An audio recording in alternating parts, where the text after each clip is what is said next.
여러분, 우리가 매일 쓰는 인터넷, 스마트폰, 이런 디지털 세상이 사실은 보이지 않는 엄청나게 복잡한 시스템 위에서 돌아가고 있다는 거 알고 계셨나요? 오늘은요, 바로 그 복잡함의 심장부, 이 네트워크 관리에 그야말로 혁명을 가져온 SDN 기술을 한번 제대로 파헤쳐 보겠습니다. 자, 그럼 바로 한번 들어가 볼까요? 누구나 진짜 한 번쯤은 겪어봤을 법한 문제입니다.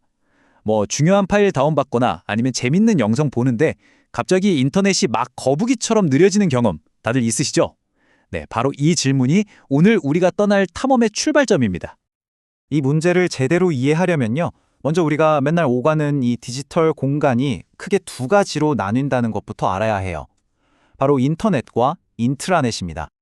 이거 아주 간단해요. 이름에 힌트가 다 있거든요. 접두사를 보면 딱 감이 오죠? 인터, 그러니까 사이를 뜻하는 인터넷은 말 그대로 전 세계를 연결하는 거대한 공용 네트워크고요. 반면에 인트라, 즉 내부를 뜻하는 인트라넷은 특정 회사나 학교처럼 딱 그 조직 내부에서만 쓰는 비공개 네트워크인 거죠. 당연히 방화벽으로 외부에서는 들어올 수 없게 딱 막아놓고요. 자, 그럼 이제부터가 진짜 본론입니다.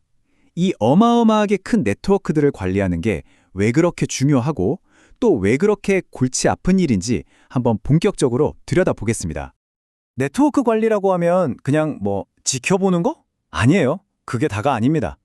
네트워크가 항상 최상의 컨디션을 유지하도록 끊임없이 진단하고 문제가 생기면 바로바로 해결하고 또 어떻게 하면 더 좋아질까 고민하는 이 모든 과정을 포함하는 아주 중요한 작업이라고 할 수 있습니다.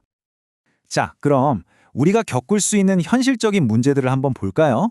첫 번째 악몽 시나리오입니다. P2P로 엄청 큰 파일을 봤는데 속도가 진짜 답답하게 안 나오는 거예요. 알고 보니까 같은 네트워크 장비를 쓰는 다른 사람들 때문에 길이 꽉 막혀버린 거죠. 네트워크 관리자는 바로 이런 병목 현상을 딱 감지해서 해결해야 하는 임무를 맡고 있습니다. 두 번째 악몽, 내 데이터가 목적지까지 제일 빠른 길 놔두고 굳이 멀고 험한 길로 뺑뺑 돌아가는 거예요. 당연히 불필요한 시간이 걸리겠죠? 도대체 왜 이런 비효율적인 경로로 데이터가 가고 있는지 그 원인을 찾아내는 것도 관리의 영역입니다. 그리고 이건 정말 최악의 악몽이죠. 바로 보안 문제입니다. 요즘 재택근무 많이 하잖아요. 그런데 이렇게 상대적으로 안전하지 않은 외부에서 접속했다가 회사 전체의 보안이 뚫려버릴 수가 있어요. 네트워크 관리는 바로 이런 외부 공격을 막아내는 최전선의 방패 역할을 해야만 합니다. 자, 이번엔 회사나 집안에서 벌어지는 일입니다. 중요한 파일을 전송하고 있는데 갑자기 와이파이가 툭 끊겨버리는 상황. 정말 흔하면서도 엄청 짜증나죠? 이렇게 내부 네트워크가 안정적으로 돌아가게 만드는 것도 정말 필수적인 일입니다.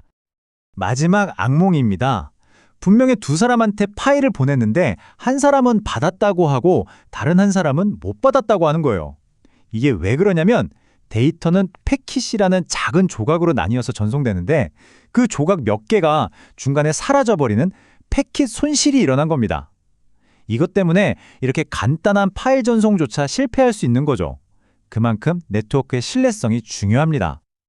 자, 보세요. 이렇게 복잡하고 혼란스러운 문제들을 그냥 주먹구구식으로 관리할 수는 없잖아요.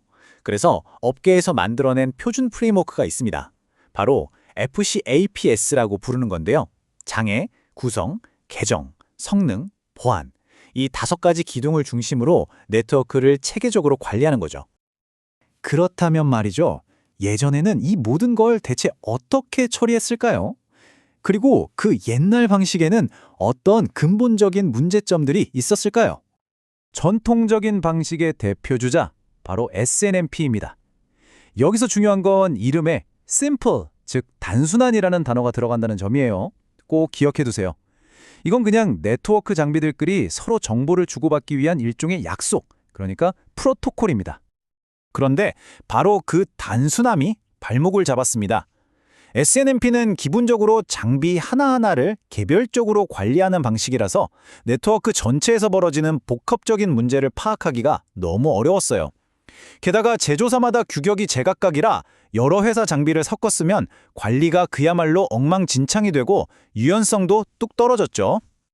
바로 이런 한계점들 때문에 이건 뭔가 근본적으로 새로운 접근법이 필요하다는 목소리가 커졌습니다.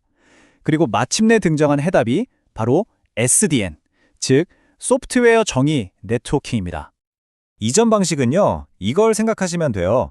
수많은 운전자들이 전체 교통 상황은 전혀 모른 채 그냥 자기 눈앞에 보이는 신호등이란 표지판만 보고 알아서 길을 찾아가는 아주 혼잡한 도로요. 각 장비가 자기만의 제한된 정보로 경로를 결정하니까 전체적으로 보면 교통체증이 생기고 비효율적인 경로가 만들어지는 게 당연했죠. 자, 그럼 이제 SDN은 어떨까요? 이걸 한번 상상해 보세요. 도시 전체의 교통 상황을 한눈에 내려다보는 중앙 관제탑이 있는 거예요. 그리고 이 관제탑이 모든 차에게 지금 저쪽 길 막히니까 이쪽으로 가세요 하고 실시간으로 가장 빠르고 효율적인 길을 딱딱 알려주는 거죠. 바로 이게 SDN이 하는 일입니다. SDN의 가장 중요한 핵심은 바로 분리입니다. 길을 결정하는 똑똑한 두뇌, 이걸 제어부라고 하는데요. 이 두뇌와 실제로 데이터를 실어 나르는 튼튼한 몸, 즉 데이터 처리부를 완전히 분리해버리는 거예요. 그리고 그 흩어져 있던 두뇌들을 중앙에서 딱 하나로 통합해서 관리하는 거죠. 그 결과는 정말 놀랍습니다. 첫째, 중앙에서 모든 걸 통제하니까 네트워크 전체의 최적 경로를 기가 막히게 찾아낼 수 있어요. 둘째, 오픈플로어 같은 표준 프로토콜 덕분에 더 이상 특정 회사 장비에 발목 잡힐 일이 없어집니다. 그리고 셋째, 이게 진짜 핵심인데요. 소프트웨어를 통해서 마치 우리가 컴퓨터 프로그램 짜듯이 네트워크를 아주 유연하고 동적으로 바꿀 수 있게 된 겁니다. 이건 단순히 이론에만 머무는 이야기가 절대 아닙니다. SDN은 이미 우리 세상을 바꾸고 있고요. 훨씬 더 큰 미래를 향해서 나아가고 있어요. 이 변화가 얼마나 충격적이었으면 업계에서는 SDN을 파괴적 기술이라고까지 부릅니다.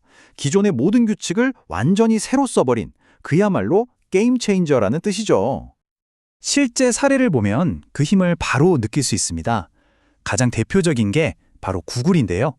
구글이 이 SDN을 도입해서 전 세계에 흩어져 있는 자기네 데이터 센터들 사이에 트래픽을 최적화했고 그 결과로 어마어마한 훼손 비용을 절감할 수 있었습니다.